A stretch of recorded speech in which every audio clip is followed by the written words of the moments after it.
What is going on, guys? So that clip you just watched was originally supposed to take, maybe 3 weeks to make, something like that. And it ended up taking me about 2 months. So this project was a real nightmare. But I thought I might as well walk you through the process and show you how much of an actual nightmare it was. So I knew there was going to be a lot of tracking involved, so I started experimenting with that. I started out by drawing a bunch of markers on my forearm. Then I filmed myself, just moving my arm around. I quickly modeled a very basic arm just to play around with. In Blender's tracking tab, I simply traced the high contrast markers. Most of the traces were tracked automatically, but on a few frames there's just too much motion blur or the lighting is a bit odd, so I tracked the markers on those frames manually. And then, simply solve the object, constrain the arm to the object solver, and... oh. Well, that looks like shit. You see, there's a few problems with this configuration of markers. First of all, the solver needs 8 visible markers at all times to work. When I twist my arm, most of them disappear. Secondly, this technique only works for tracking solid objects, and my forearm is anything but a solid object. For example, if I twist my wrist, the elbow doesn't move. And this means the markers will, basically just get warped and the solver will freak out. The solution I came up with was to slide a piece of PVC over my arm. Of course, this pipe will stay rigid no matter what, so it'll make it easy to track. I printed out these cool high contrast markers and taped one at each extremity of the pipe. Originally, I wanted the arm to have some kind of blue LED light or neon strip. So this basically means that my real arm had to cast a real light on my face, because doing that digitally would have looked horrible. So I simply taped these RGB LED strips around the pipe. I hooked them up to a small LiPo battery pack and voila, a super cool robot arm tracking thing. Now of course it was time to create the CG robot arm. I wanted to go with a more steampunk themed arm and try to make it look similar to the inside of a watch, for instance. Of course I didn't model this whole thing from scratch. I headed over to Blend Swap and found this awesome rigged robot arm which will act as a great starting point. Then I grabbed a bunch of other assets such as this motor, this gear pack, this knife, etc. At this point, I realized that I wanted the arm to have crazy functionalities and hidden features. I sketched out this idea and I quite liked the Swiss knife appeal. And then it was basically just a matter of figuring out how every component would, move and bend and fold and just work together. This was quite the puzzle to tackle, and if you guys want to get better at solving puzzles and developing a critical mind, you can head over to Brilliant, who have kindly sponsored this video. Brilliant is a problem-solving based website and app with a hands-on approach with over 60 interactive courses in math, science, and computer science, which really allows you to improve your STEM knowledge, which can be really beneficial. Some of these courses are actually a lot of fun and are very different to the, the traditional academic style of learning you might be familiar with at school. So, if you want to take your learning skills to the next level, you can sign up to Brilliant by checking out the links in the video description. The first 200 of you to sign up will receive 20% off a year of Brilliant Premium. Once I had the essential design in mind, I could start modeling, so enjoy this little time lapse.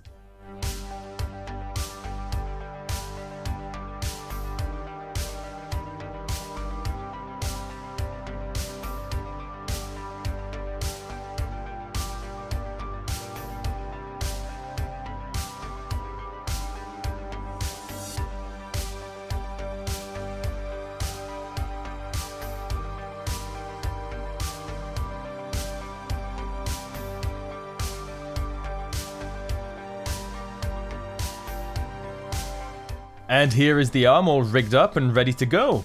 As you can see, there are 4 main parts to this arm. This is the main chassis and everything pretty much pivots around this. This of course is the arm itself. The cylinders have damped tracking constraints to them so that they expand and contract with the rest of the arm. This is basically a toolkit, so we have a lighter, a knife, and a screwdriver. I mean, what more would you need in your toolbox, am I right? And finally, here we have a cool holographic pendulum display. Here I wanted to create something similar to those screens you put on bike wheels, for instance. And to give the arm some volume and to have it constantly in motion, I modeled this steam piston mechanism thing. And I added a bunch of pipes and wires to add some detail. And here is what the arm looks like with all the features in the unfolded state. Now I could start texturing. Nothing much to say here. I used PBR textures mostly from Polygon. Because the leather is quite bumpy, I used a displacement map. This actually warps the mesh and creates real 3-dimensional textures. The rest of the textures just use good old normal or height maps. And that's pretty much the finished model. Now it's off to some crazy filming location. We headed up to the Bastille, which gives you a really nice view on Grenoble, which is my hometown. We had to drive up this super dodgy road, and believe it or not, I only stalled 7 times. We were lucky enough to show up just as the sun was setting behind the mountains, which gave us some really nice cinematic shots. The cinematography was done by my friend Yanice. The whole thing was filmed on a Sony a6300 mounted on a Ronin S gimbal. Of course, Yanice did an absolutely fantastic job, and you can check out his stuff through the links in the video description. Also, you know you have a passion for cinematography when you're willing to risk your life to get the perfect shot. In the clip, I wanted to light a cigarette with the arm to show off its multiple functionalities and have it interact with a real object. There is a small problem though. So basically I need to smoke a cigarette, and I don't smoke.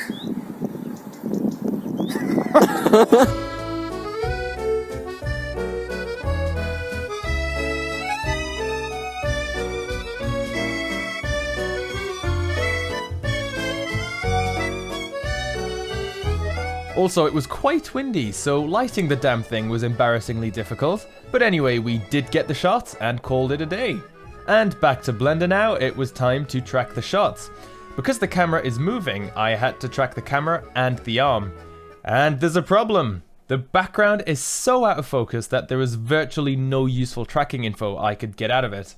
Also, in this particular shot, you can't even see my f***ing arm, so I'm essentially gonna have to track nothing. So it quickly became apparent that I needed to find another solution, and after playing around in Blender for quite some time, here's what I came up with.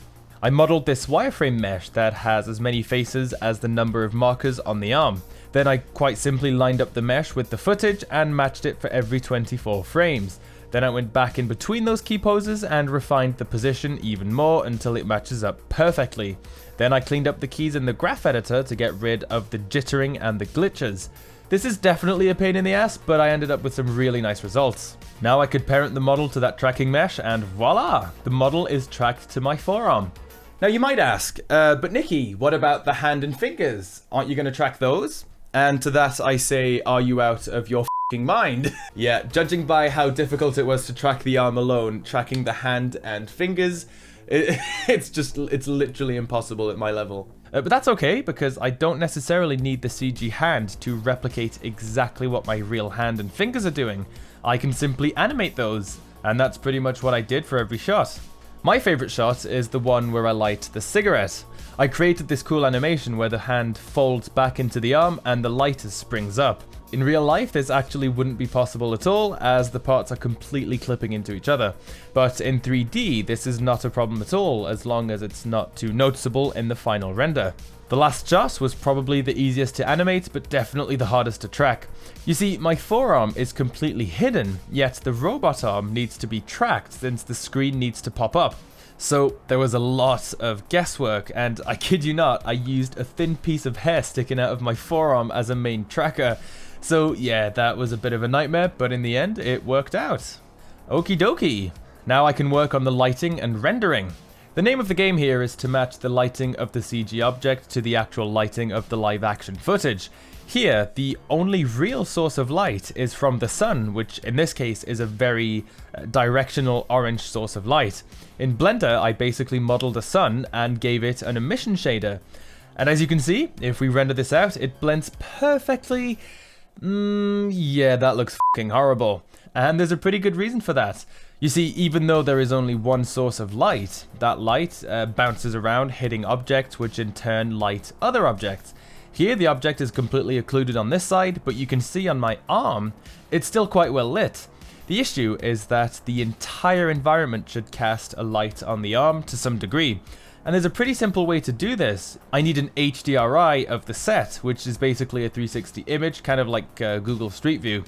However, unfortunately, I forgot to take one while we were on set, so I had to find a similar one in HDRI heaven. After tweaking the color curves of the HDRI, it was really starting to blend in.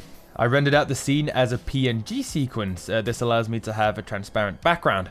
In order to replace my real arm with the CG arm, I needed to first remove my real arm. So super easy. In After Effects, I just created a mask around my arm and simply deleted.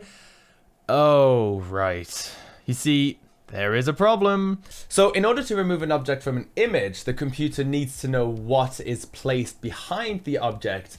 For instance, if I put my hand in front of my face, I can't just, remove my hand and then expect the computer to figure out what my face really looks like. So to remove an object from an image or a video, there are tons of methods and techniques you can use. The most common method is using what's called a clean plate, which is basically the set without the object you want to remove. Once you have that, the computer knows what is placed behind the object. Then it's just a matter of creating a mask around the object, revealing the background. However, we were in such a hurry that we also forgot to take a clean plate. There are ways you can fill in gaps by using content-aware filling tools, which use basically AI to essentially guess what would be missing based off of the surroundings. In some instances, this can work great, but in others, especially in a really complex shot like this, it's just not an option. So I tried doing it manually by, grabbing pieces of background and stitching them on, and then tracking different pieces of clothing, and I was just not able to pull it off. So I ended up just paying someone competent to do it for me. I found this rotoscoping artist, Nagendra Moond, on Fiverr, and he was able to flawlessly remove my arm. I have no idea how he did it. I'm guessing he used some kind of dark magic, but he pretty much nailed it. And after slapping the clips together in After Effects, we can see that there is definitely still work to do. The main problem we have now is that in some places, my real arm or body is placed in front of the CG arm. This means I need to rotoscope my body pretty much frame by frame and create a mask. This will create the illusion that the CG arm is placed behind me. And we can see now that the arm is really starting to look like it's blending into the footage, but it still looks kind of fake. And that's because the CG arm needs to cast a shadow on everything it's interacting with. In this case, the barrier and my arm. To do this, I modeled a simplified version of the barrier and my forearm and defined those objects as a shadow catcher. After some more masking and blurring, it was really starting to look dope. So I wanted the pendulum screen to display a fairly traditional, futuristic looking text. In Inkscape and in Moho Pro, I designed this simple screen interface and animated a few features, just to make it more interesting to look at. The final step is compositing. The goal here is to use color curves, filters, and effects to really match the look of the original footage. In this case, I essentially added blur, pushed the orange tint up a tad, and heavily desaturated it. And ladies and gentlemen, we are done with the VFX. But we're not done yet. There's still something fairly important missing. Sound. Nothing too crazy here. I recorded a few small motors from ticket distributors and a few other objects necessary for the shot. In DaVinci, I chopped up and slapped all the individual sound effects on the timeline. I mainly tweaked the EQ and pitch shifted the motors. And of course, what short film is complete without great music? My buddy Theo composed the original score. After a few Discord sessions, we were able to get something we were both really pleased with. You can listen to the original score on his channel through the links in the video description. And after some final mixing in DaVinci, we were finally done. So yeah, all that hard work for barely 30 seconds? Well, it is VFX, so yeah, that seems about right. So what better way to end a VFX video than with a good old VFX breakdown? Enjoy!